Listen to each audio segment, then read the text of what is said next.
Peki müəllim, bir dənə də o pul məsələsinə qayıdaq. Sivriz mövzusuna. Deməli, bəs böyük pullar xərcləmədən necə güclü brend qurmaq olarmı?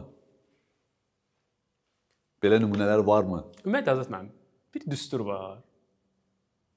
Deyir ki, əgər sən düşünürsənsə ki, biznesinə pul lazımdır, deməli sən biznesindən xəbərsizsən. Get təhsil al. O dostlar ki, hal-hazırda düşünür ki, mənim biznesimə pul lazımdır, mən sizdən xahiş edirəm. Satqrupun nömrəsini bu titirdən qoyun, təcili zəng eləsinlər. Çünki pul biznesdə o vaxt lazım olur ki, insan öz biznesində səhv addımlar atır. Biznesini bilmir.